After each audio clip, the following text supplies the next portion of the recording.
In the first few days of August 2023, the landscape of college football changed dramatically. Washington and Oregon announced they would join USC and UCLA in the Big Ten. Colorado, Utah, and the Arizona schools are going to the Big 12, which is already adding 4 new schools this year, and all of that essentially vaporized the Pac-12. Florida State, meanwhile, is getting vocal about leaving the ACC. It was chaos, and it happened quickly. To help sort it out, Marc Daniels, the longtime voice of UCF, is my guest on Media Credentials. I demand satisfaction.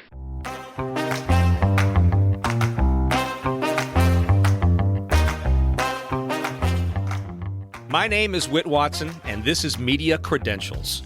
I'm a sports announcer who's worked a lot of places. This podcast will peel back the layers of sports media and show you how the sausage gets made. Through interviews with industry pros and my own experience, you'll understand why you're seeing what you're seeing and who's responsible for it. Your media credentials have been approved.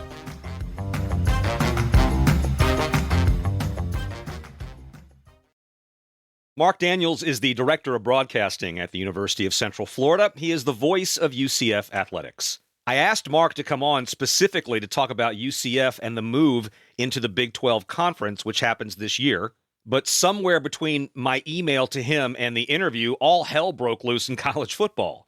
We already knew that the SEC was adding Texas and Oklahoma in 2024. We knew that the Big 10 was adding USC and UCLA. We've known for 2 years that the Big 12 is adding UCF, Cincinnati, Houston, and BYU this year. But in the span of 48 hours a few days ago, we found out the Big 10 was also taking Oregon and Washington, and the Big 12 is bringing in Arizona, Arizona State, Colorado, and Utah in 2024. So essentially, the Pac-12 died in 2 days, and by the time you hear this, other schools have no doubt changed conferences. Marc has tremendous insight into the landscape of college athletics and the benefit of an encyclopedic memory, as you're about to hear. Marc, thanks a lot for being here. We had grand plans of talking about UCF's move to the Big 12 this fall, and just in 4 or 5 days since I got in touch with you before we sat down to do this, college football melted. Can you tell me what happened? What is going on right now with Division I college football? First, thanks for having me. 2, I don't know.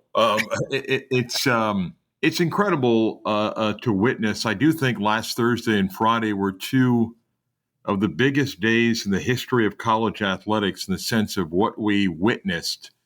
And Whit, I understand the business reasons why these things are happening, but I also find the people in position of leadership just not leading. And the fact that we have watched one of the great conferences in the history of college sports basically disappear is sad. The fact that there's actual dialogue of people thinking one strategy for certain schools in the ACC is to dissolve the league should make people pause and go, what are we doing? We're driven by dollars. Greed is undefeated. And as long as the TV networks have the faucet of money on, there'll be no shortage of people willing to drink from it. I do think that water tap is slowing down, though.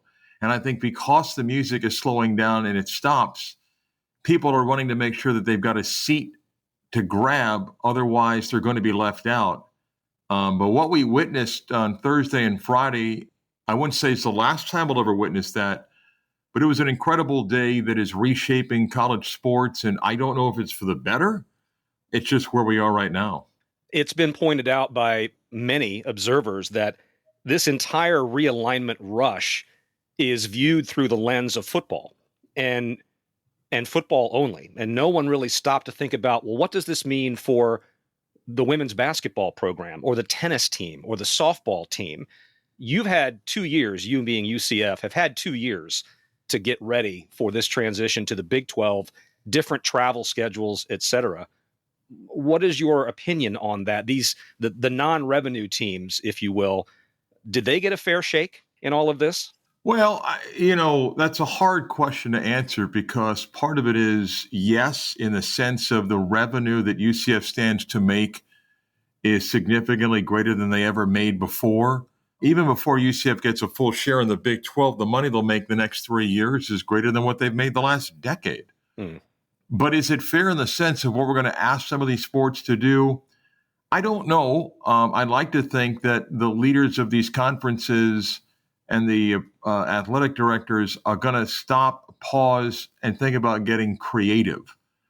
20 years ago, and I'm not saying I was a pioneer. 20 years ago, I called for regional conferences in Olympic, or you can't say non-revenue, of Olympic sports.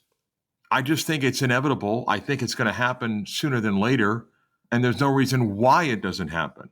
It's not disrespecting those sports, but in the state of Florida, we're blessed with so many great programs that if you just had a Florida league alone, it would be pretty hard to win that league on a yearly basis. But the answer to your question is, yeah, it's hard to try to explain why you're going to put a volleyball team on the road to go out and play in Arizona State for a week. And whenever they travel back, just say go to class. Look, we're fortunate at UCF now in recent years, the basketball team for the most part charters to games. I just can't see how you're going to say do a one-off and fly to Tucson for a game on Wednesday, leave on Tuesday, play Wednesday, and expect your players to go to class on Thursday. So I don't know how we're going to do that. I think we're going to get creative in scheduling from a standpoint that maybe you don't play everybody. Maybe you try to regionalize it to some degree. But it is about football because of the money that it drives, to a degree about basketball. And I do wonder what we're going to do when it comes to scheduling for these other sports, because I think you're going to ask a lot of athletes that is very challenging. The Big 12 just signed a 6-year, $2.3 billion extension with ESPN and Fox, which means that UCF is now playing in a conference that makes more money annually per team than the Atlantic Coast Conference does. Think about that for a half second. You just touched on how that money is going to be used and how it will help to defray what will be additional costs, I would assume, in terms of travel. How do you think that's going to shake out for the teams that are not the football team? Well, again, in a few years when UCF gets a full share, when you take into account the 12-team college football playoff, and that's still a financial model to be figured out, the projection is about $50 million a year. That's a lot of money for UCF that, even in years that they played in a New Year's Six Bowl, making $7 or $8 million was a stretch. So how that money is spent, a portion of it obviously is on travel. You want to try to keep your coaches and be competitive in pay. You want to be creative in adding facilities. But let's not kid ourselves. In a world that we live in of NIL and pay for play, and I'm not quite sure that anybody knows where we're going there, that's going to be a factor. It's part of why you see schools like Florida State trying to get out of the league that they're in now. But UCF's in an interesting spot in the sense of they have paid money to leave the American. There is an entry fee to the Big 12. There is an increase in travel expenses. They are trying to add on to facilities, aside from trying to seek dollars from the tourist development tax. So there's a lot of money moving in and out. I'm not saying this is not a huge financial windfall for UCF down the line, but the next couple of years, it is a lot of movement of dollars that's going to be challenging for Terry Mohajir and the staff at UCF. It's worth it because they're moving to a stable league, but it's challenging. And I'll be curious. Look, I do football, basketball, and baseball. I know what a baseball weekend is like, and I know what that travel is like. I know what the cost is like. I know what the not chartering in a 2-hour lower airport, and if you're trying to get back and everything. So there's going to be challenges there. And we focus on football. Of the sports, it's the easiest to travel. Right. Not that those charters don't take 4 or 5 hours for some trips, but it's a charter. You leave when you want to leave, and you control that. For other sports, it's a lot more challenging, but it's still worth it because of the business model you find yourself in now. And for UCF to be where they were trying to get into one of these leagues to where they are, and to some degree, the third most stable league behind the Big Ten and the SEC, you can't put a price tag on stability in the current climate. This is the fourth conference for UCF since 2002, from the MAC to Conference USA to the American and now to the Big 12. In terms of a competitive landscape across all sports, the teams in the Big 12 that seemingly dominated most of the sports other than football were Oklahoma and Texas, who are leaving. Men's basketball had back-to-back national champions, Baylor in 2021, Kansas in 2022. Baylor won a women's basketball national title in 2019.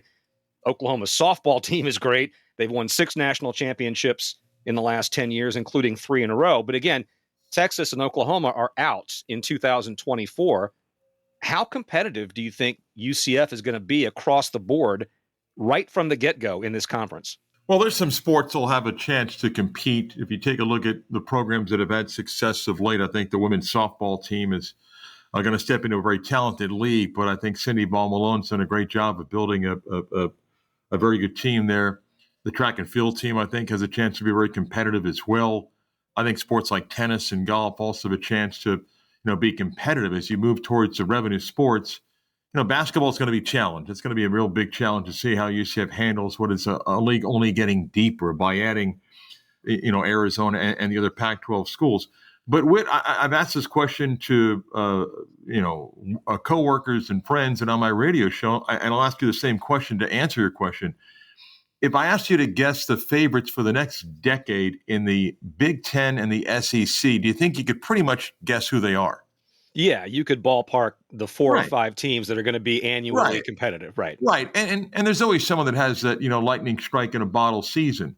In the Big 12, as Oklahoma and Texas leave, you can't say the same thing about the Big 12 in football, which makes it quite exciting. Now, somebody may emerge, but there's no one you look at and go, oh, this team or these 2 teams, they're clearly going to be heavy favorites. I would argue that no one questions that the SEC has been the best top-heavy conference. The national championships speak for itself. No one would argue about Ohio State's success and Michigan the last couple of years. But as far as deep, saying, look at team number 9, 10, 11, I would argue the Big 12 is better than everybody. And I think that makes for an incredible league that you look and go, I don't know who's going to win this league. Now, that may lead to teams beating up each other constantly, where maybe your champion at the end of the year has an overall record of 9-3 and has lost 2 conference games. I don't know. But I think from that standpoint, UCF is stepping into a league that is open. They still have to obviously continue to upgrade their roster, which I think they've done great the last couple of years. But they're not stepping into a league where you're like, okay, there's that upper tier, and then way down here is everybody else. So that's what I think is fascinating about the new Big 12, that there's no one set to dominate, and to me, it makes for a very exciting conference. No, I agree with that point. TCU had their moment last year, and K-State had their moment, but the rest of the league in football was pretty average. It was, and I mean that in a complimentary way, in the sense that nobody was terrible and nobody was great in terms of the middle teams. Let's go back to the basketball question, because I agree with you. That seems to me to be the largest challenge, is stepping into this blue blood conference in the Big 12. Would you agree that basketball might have the toughest road initially? Oh, there's no question about it. I think that there's some challenges there. It doesn't mean that UCF cannot play its way into a team that, begins to work its way up. This offseason, no conference spent as much money on players than the Big 12 did. The last couple of years, it's unquestionably been the best conference in college basketball. The projection is the exact same for the upcoming season. Then you're adding Arizona. We know teams like Utah and Arizona State have had success before. Colorado's been a tournament team as well. It'll be a challenge for UCF. They certainly will upgrade as far as their investment in the facility, as well as investment in the program in an NIL world. But, that's going to be challenging for a few years at UCF. You mentioned earlier the fountains of money that are driving many of these decisions. And again, football essentially driving these decisions and the money behind football. And I happen to agree with you that it has to end at some point. This is not an endless well of money. What kind of return do you think the networks need to see in order for deals like this to keep being signed as we go forward? Well, I think the landscape of these large media companies is changing. For example, just take a look at how public Disney has been regarding cuts to the tune of billions of dollars. That's impacted many jobs and I think some decisions that they've made, including rights, which is why, I laugh sometimes when I hear people just act like a buyout from the ACC is no big deal. Disney owns the ACC network. Disney owns the media rights to the ACC. And yet Disney's openly talked about an equity partner in ESPN. Mm-hmm. Bob Iger's openly talked about listening to offers for ABC. That doesn't sound like a company that says, hey, unlimited resources here. They are going to invest heavily in renewing their NBA rights, and that is a significant price. Turner's going to go all in for that. Many people think NBC is going to get back into the NBA game. So you're beginning to see dollars being committed. Let us not forget that all these NFL partners have just signed up for a brand new deal as well.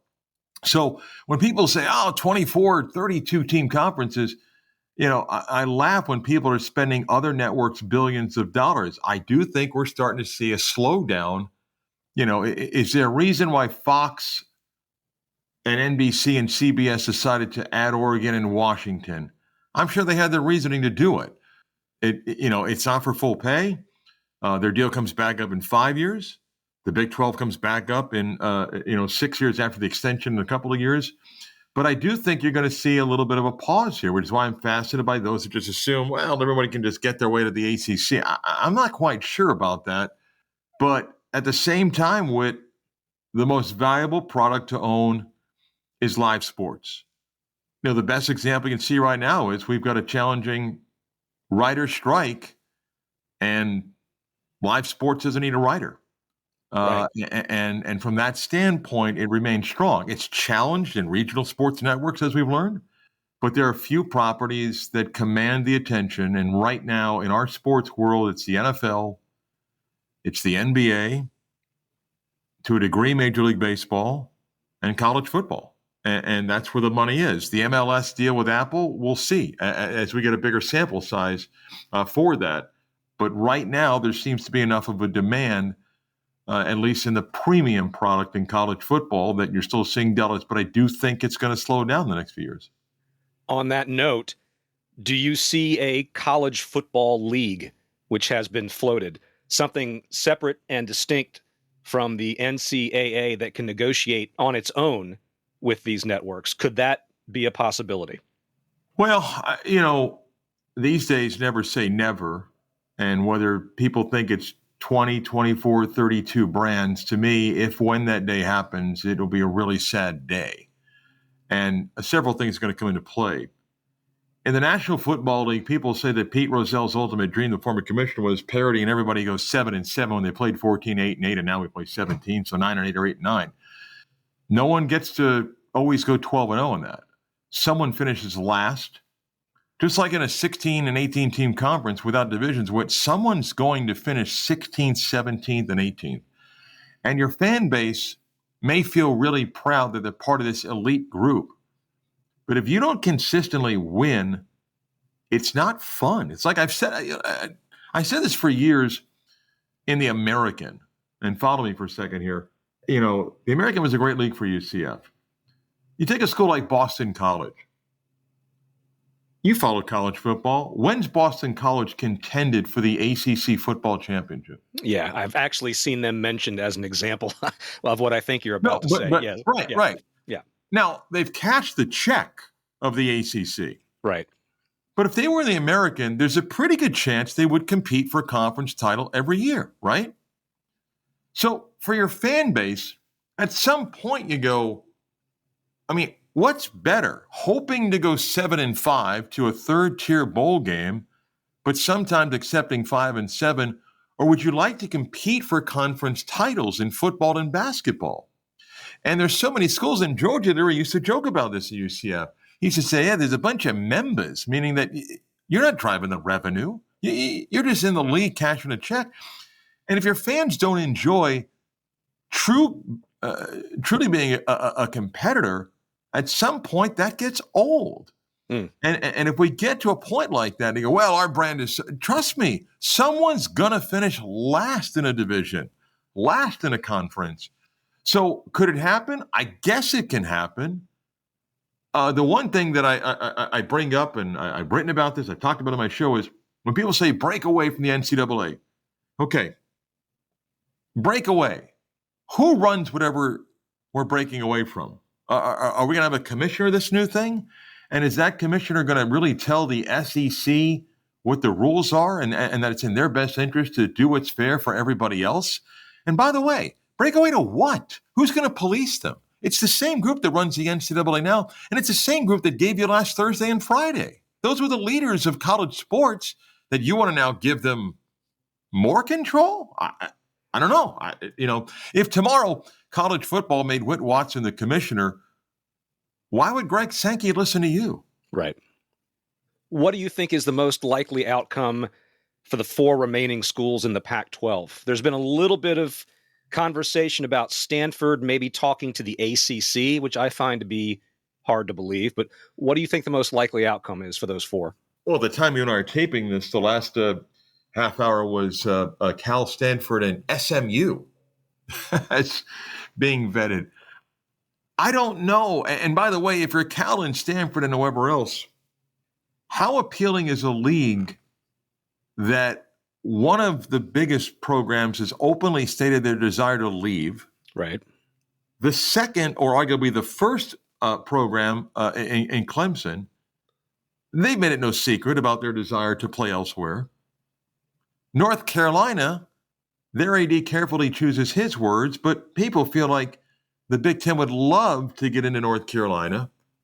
What are you going to? Like, what is appealing about a league that some of the biggest brands have said we want out? And does anybody think that Cal, Stanford, SMU, or whoever is going to make FSU go, oh, okay, now we're good. You know what? Never mind. We're good. So what are you running to? So the answer to your question is there's another wave of expansion, and maybe we end up with 4 conferences of 20 teams. I don't know. But my guess is whatever we're watching now will have a pause coming up soon. But then we may do this again in the next 4 to 5 years when the Big Ten and Big 12's contracts are up again and see what happens. Again, I'm fascinated and saddened when all of a sudden now here's an idea to get out of the grant of rights in the ACC. We'll dissolve the league. It's like, what are you talking about? The ACC? Like, we just did this with the Pac-12. And people think that's a good business option to go. And by the way, if you want to do that, you better be careful to make sure you got a place to go. It's like people said, well, if you dissolve the league, Florida State could go to the Big Ten, SEC, Clemson would go there, and then what? And they go, well, Pitt and Louisville, Virginia Tech can go to the Big 12. It pays the same. Like what are you running to? You and I are huge college football fans. I'll watch anybody play anytime. And the Tuesday, Wednesday, Thursday night Maction games when it's blowing snow sideways at Eastern Michigan, that's fun. I love watching those kinds of games.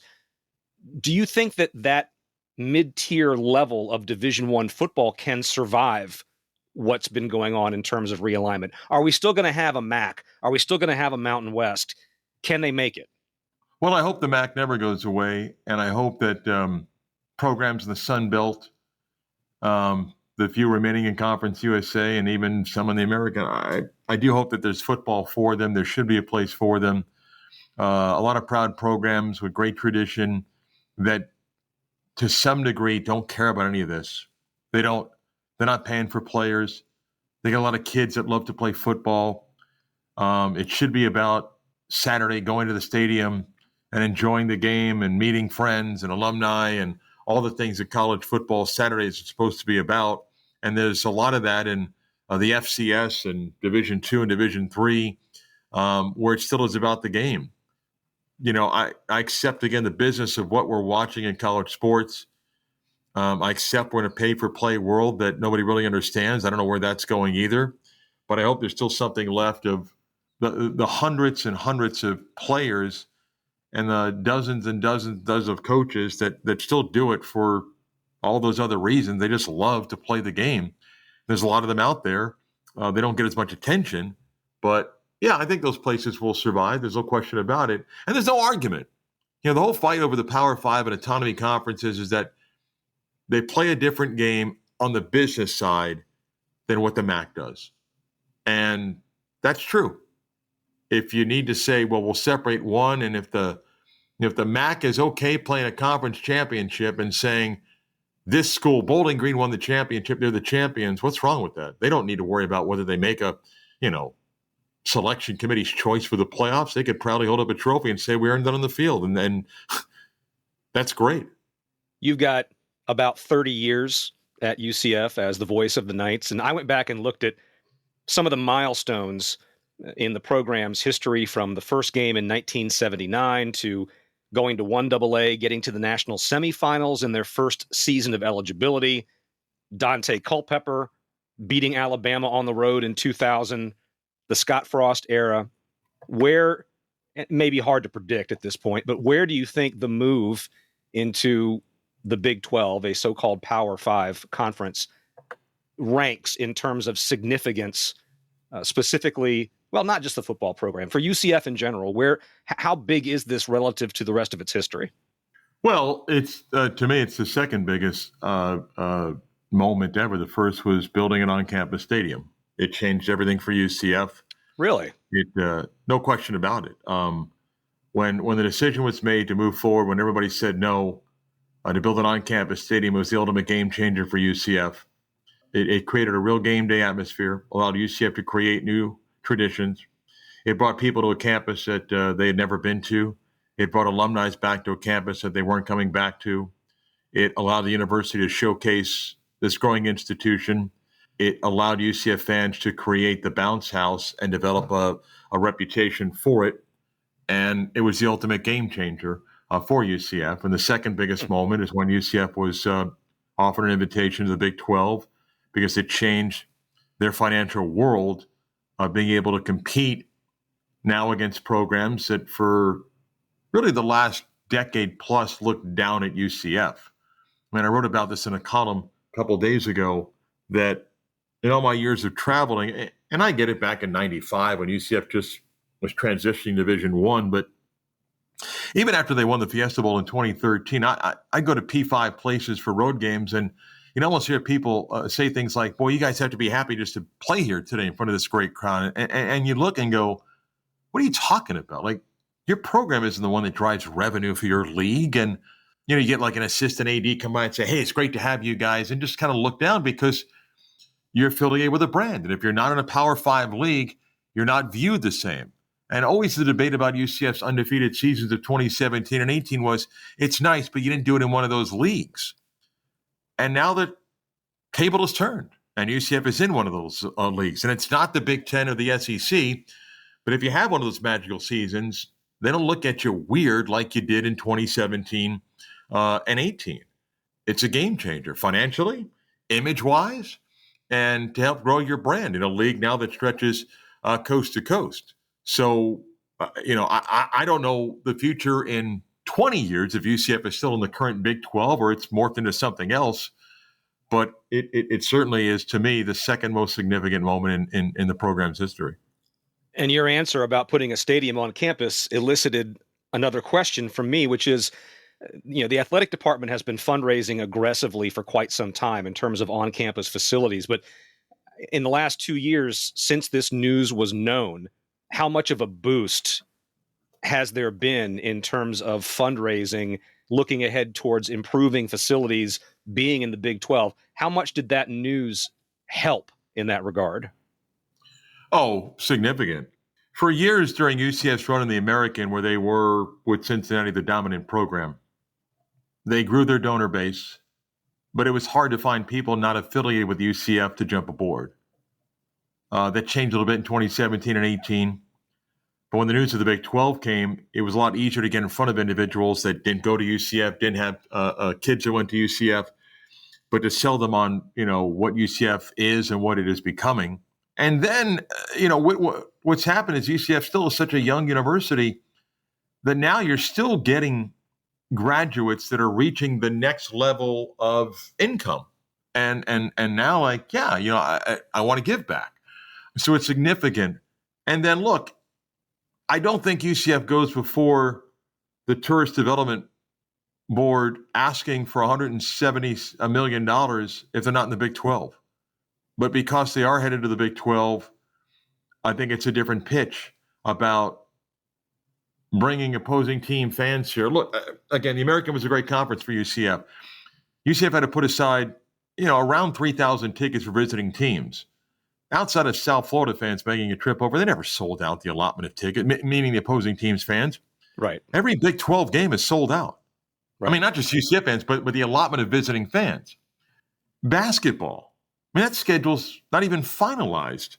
And UCF already knows that they're going to be getting out-of-town fans that want to come here. I mean, UCF kind of feels like we're the ultimate destination. And, you've just added now 2 Arizona schools, but with the college football weekend, we're the 4-day weekend. We're the place you come down on Thursday to go to the theme parks and of course beaches and things of like course. that. So all that has played a role in UCF growing its fundraising, asking the county for tourist development money, and those things I don't think happen if UCF is not in the Big 12. And part of the answer to your question about significant moments, and I've said this, you go back to the 2017 season in the game against South Florida. If South Florida wins and they have the same success as UCF, and UCF has the same lack of success as South Florida, is UCF in the Big 12? And the answer is no. And it's 41 wins over 4 years for UCF. The timing was right. They still needed Oklahoma and Texas to do what they did. But no one can argue that the 41 wins in 4 years positioned them that when the Big 12 decided we need to expand and quickly, that UCF was an easy choice versus their once rivals to the West that didn't have the same success. Are you talking about the Mike Hughes game? Am I remembering that correctly? Yeah. Oh, no question. The Black Friday game in 2017. I was at that game. Everybody go YouTube it. Just pause this for a second. Go YouTube the end of that game. That's got to be top 5 for you in terms of a play caller. Best moments. No, it's one. It's one. Not even close. Yeah. Okay, not even close. Well, but it's not just my call of reservation for 6 in the Cabanas. The game itself, and you could write a book, and UCF just did an incredible 12 for 12 piece on the 2 undefeated teams and includes Scott Frost and everything. It's the greatest 8+ quarters in UCF's history. The Hughes kick return, they still have to get a turnover late against South Florida, and the next week beat Memphis in double overtime while Scott Frost is leaving for Nebraska. Right. If you're a UCF fan, it's the greatest 8+ quarters in the history of the program. What are you looking forward to the most about this move to the Big 12? Acceptance of the brand of UCF. I think the fact that now their logo sits by other logos, and it's not like, oh, wow, they're really nice because of UCF's success and what they've built over the years. It's a different acceptance. Going to a league that before UCF got there has been beaten up, kicked, left for dead, laughed at, mocked, and now is the 3rd most stable league in the country behind the SEC and the Big Ten. I've said this before. It's true that maybe the SEC and Big Ten don't want anybody out of the Big 12 today, but all 12 and now 16 teams, they want to be there. And you cannot say the same thing about the ACC, and clearly, the Pac-12 speaks for itself. So I'm excited about the brand acceptance. I'm excited about going to some new places. I'm blessed and fortunate. I broadcast from almost 300 different campuses in my 28+ years. Wow. And yet there's some places I've not been to. I've actually done a game at Colorado, Arizona State, and Arizona, not at Utah. I've not been to Stillwater. I've not been to Lawrence. I've not been to Ames. I've not been to Waco or Lubbock. I've been to the other places, developing new rivalries, bringing their fans to the bounce house and experiencing that. And what I think is going to be a wide open football league, how UCF stacks up in their first year in the Big 12, who will be the first win.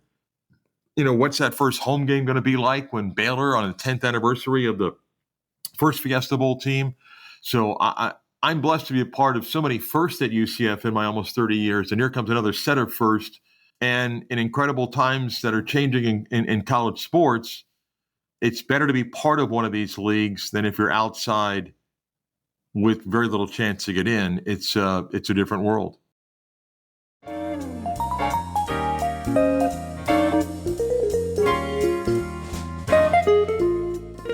In just a few seconds, we'll have some closing thoughts on this episode, so stay tuned. If you're enjoying it so far, please consider subscribing or sharing and leave a review. Let me know what you'd like to hear in the future on Media Credentials.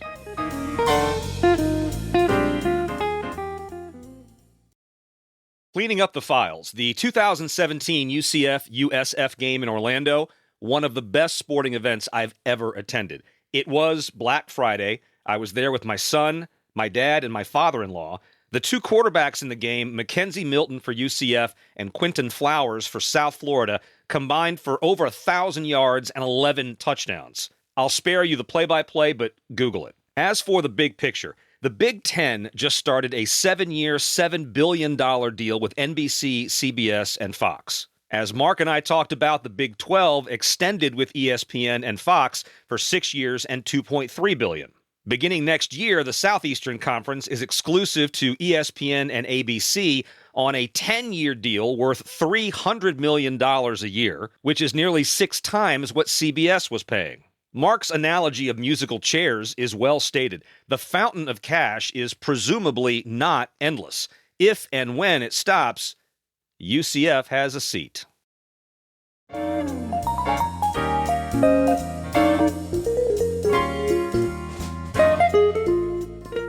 Thanks again for listening to Media Credentials. For examples of my work, including video and audio clips, a blog, and my contact page, check out whitwatson.com.